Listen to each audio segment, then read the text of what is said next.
पण आज देवासारखी माणसंही लाभली आम्हा दोन्ही बुवांना या हरिभजनात थोडक्यात या ठिकाणी सुंदर प्रकारे या ठिकाणी बुवांनी गजर सादर केला.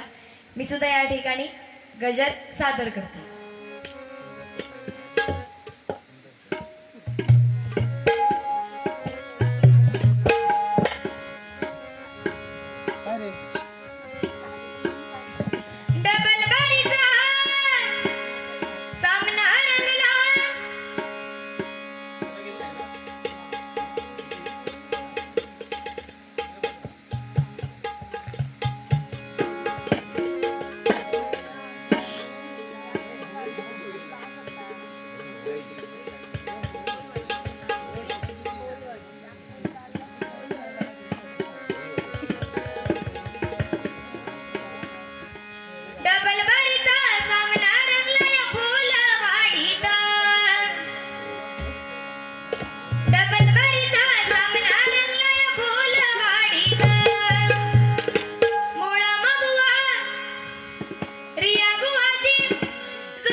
कारण काय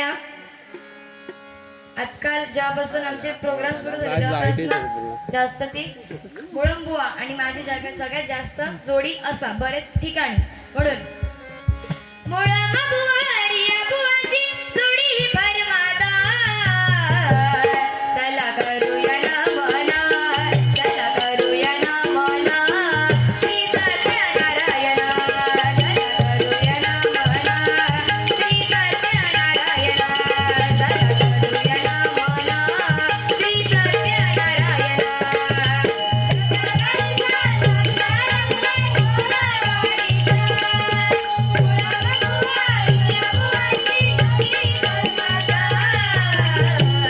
चला करूया ना मना, चला करूया ना मना, श्री सत्यनारायणा. चला करूया ना मना, श्री सत्यनारायणा.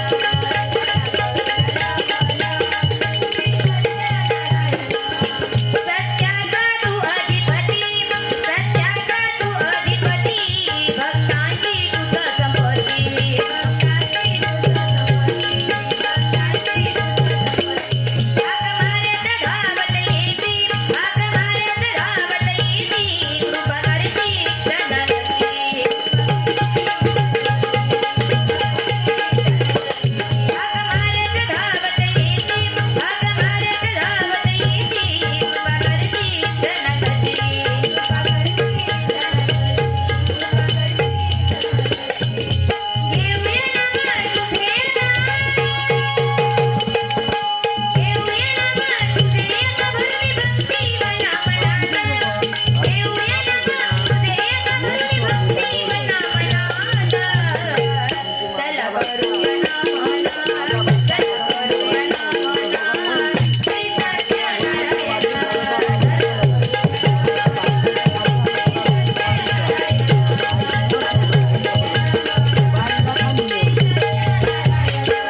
मोठेपणाचं वाढलं बाजार, मोठेपणाचं वाढलं बाजार, सत्याचा झालो बहार, सत्याचा झालो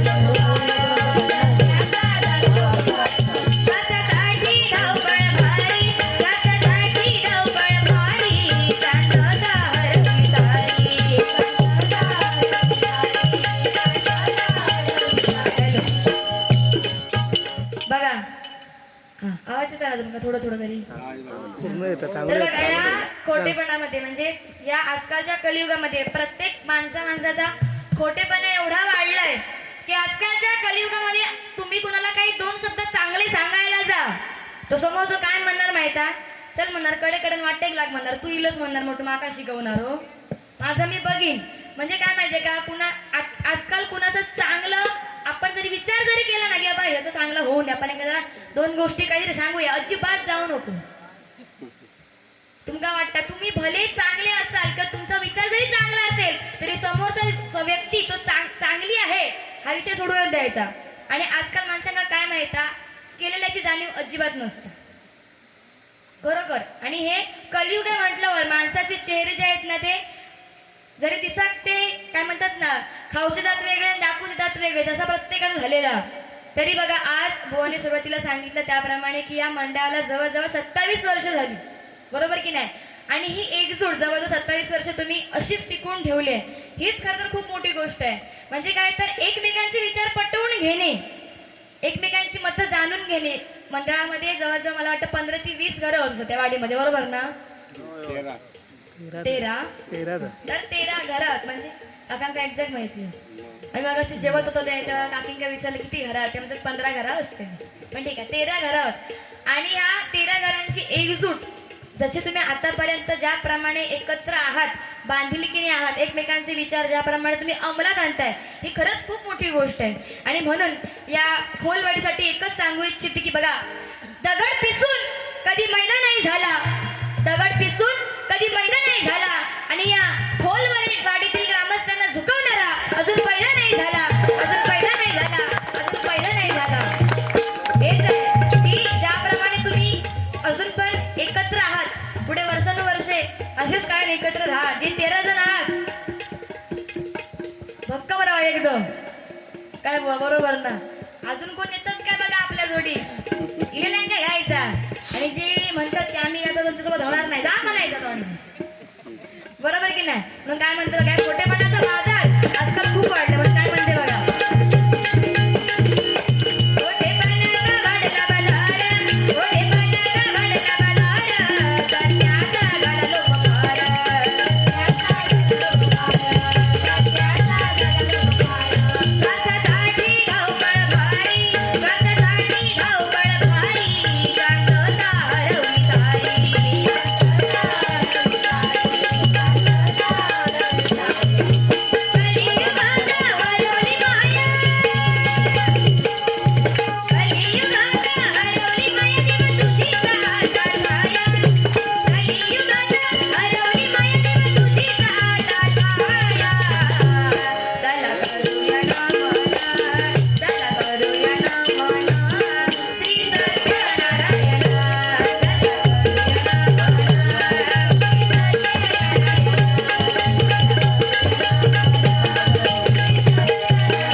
झटणारा तो म्हणजे आपला राजा, बरोबर की नाही?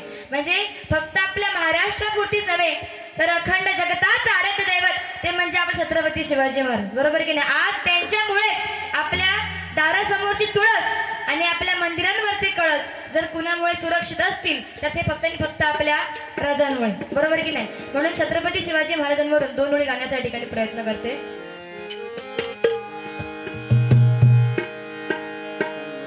महाराष्ट्राची मायभूमी ही,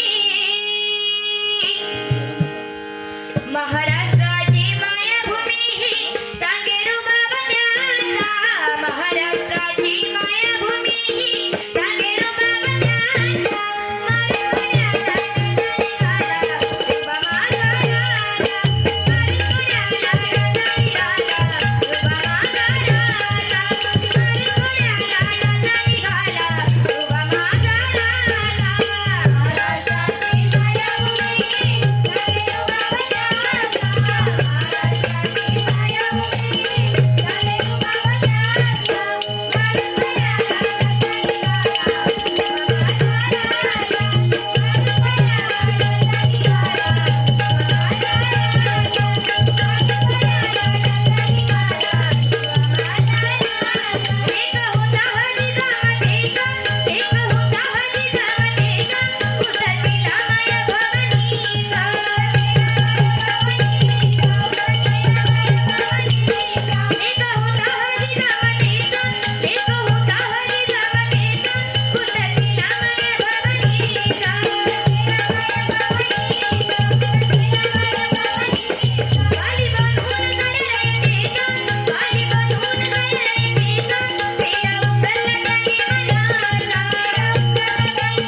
म्हणजे फक्त आणि फक्त आपले आई वडीलच असतात, बरोबर की नाही?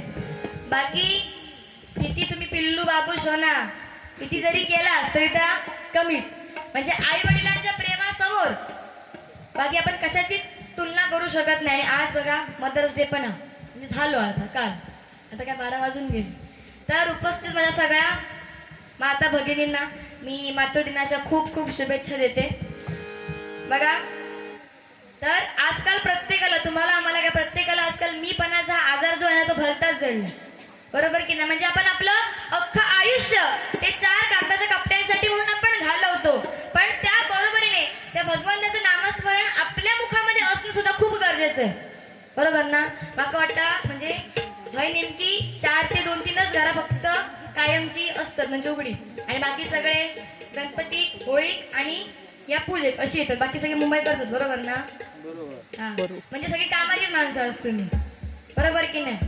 तर बघा, पैसा हा गरजेचा आहे, कारण एखाद्या पुरुषाला वाटतं की बाबा आपल्या आईसाठी, आपल्या बायकोसाठी, आपल्या मुलीसाठी, आपल्या बहिणीसाठी काही ना काहीतरी करत राहावं, त्यांच्या सगळ्या आशा अपेक्षा पूर्ण कराव्या, म्हणून तो माणूस जो असतो तो कायम अगदी रात्रंदिवस झडत असतो, बरोबर की नाही? मग असंच एकदा लक्ष्मी मातेने भगवान विष्णूंना प्रश्न केला की जगात श्रेष्ठ काय, तुम्ही मला सांगा. त्यावर भगवान विष्णू म्हणतात की प्रश्न तू केला, उत्तर तूच दे की जगामध्ये श्रेष्ठ काय. त्यावर लक्ष्मी मातेला अहंकार झालेला असतो, ते अगदी अहंकाराने म्हणते की जगात जर काही श्रेष्ठ असेल तर ते म्हणजे पैसा, लक्ष्मी, धन, म्हणजेच कोण? मी. आणि मला मिळवण्यासाठी या पृथ्वीतलावरचा मनुष्य अगदी कोणत्याही थराला जाऊ शकतो. तेव्हा भगवान विष्णू म्हणतात की असं असेल तर ते तुम्हाला सिद्ध करून दाखव की तू श्रेष्ठ कशी. तेव्हा लक्ष्मी माता काय करते, अशीच एक मृत्यू लोकांमध्ये अशी अंत्ययात्रा चाललेली असते, आणि त्या अंत्ययात्रेमध्ये राम नाम सत्य, हे राम नाम सत्यचं जय जय घोष करत सगळे चाललेले असतात. त्यावरती काय करते, त्या अंत्ययात्रेवर पाडते पैशाचा पाऊस. पैशाचा पाऊस पाडल्याबरोबर सगळे ते प्रेत ठेवतात खालती आणि पैसे गोळा करायला लागतात. त्यावर अगदी लक्ष्मी माता अहंकाराने सांगते की बघा, जगात जर श्रेष्ठ काही असेल तर म्हणजे पैसा, लक्ष्मी, धन, म्हणजेच कोण? मी. आणि मला मिळवण्यासाठी या पृथ्वीतलावरचा मनुष्य अगदी कोणत्याही थराला जाऊ शकतो. ते कसं, तर ते हे असं. त्यावर भगवान विष्णू म्हणतात की हे सगळं ठीक आहे की तू त्या अंत्ययात्रा पैशाचा पाऊस पाडलास वगैरे, सगळं ठीक आहे, पण ती जी मृत व्यक्ती आहे ती तुला मिळवण्यासाठी म्हणून का नाही उठली. यावर लक्ष्मी माता म्हणते की जर त्या व्यक्तीमध्ये प्राणच नसेल तर ती व्यक्ती मला मिळवण्यासाठी म्हणून उठेल तरी कशी. यावर भगवान विष्णू म्हणतात की हेच आहे, जोपर्यंत देहामध्ये माझं अस्तित्व आहे, जोपर्यंत मुखामध्ये माझं नामस्मरण आहे, तोपर्यंतच तुला किंमत आहे. एकदा की या देहामधून मी निघून गेलो, या रामनामाचं अस्तित्व निघून गेलं की तुला काडीची किंमत नाही. म्हणून बघा, आपण ज्या नावासाठी आपण आयुष्यभर झटतो, आपण आपलं अख्खं आयुष्य घालवतो, ते नाव अगदी आपल्या मृत्यूनंतर अगदी पुढच्या काही सेकंदात ते नावही आपलं राहत नाही, बरोबर की नाही? बघा, ज्या ज्या गोष्टी मोजता येतात, पैसा, धन, आपलं वय, लक्ष्मी, जमीन, जागा, त्या कधी ना कधी म्हणून संपणार आहेत. पण त्या भगवंताचं नामस्मरण तुम्ही नामस्मरण केलात तर त्या वाईट वेळेमध्ये तो भगवंत कशी आपल्याला मदत करून जाईल हे आपल्याला कळणार सुद्धा नाही. म्हणून काय म्हणते बघा, प्रत्येकाने, तुम्ही आम्ही काय, प्रत्येकाने जे आपले आई वडील आहेत त्यांचा प्रत्येकाने मान सन्मान हा केलाच पाहिजे, कारण ते असताना किंमत करायला शिका, नसताना रडून काही उपयोग नाही. म्हणून काय म्हणते बघा, संकट सारी दूर पळती, संकट सारी दूर पळती, ईश्वर नामात मोठी शक्ती,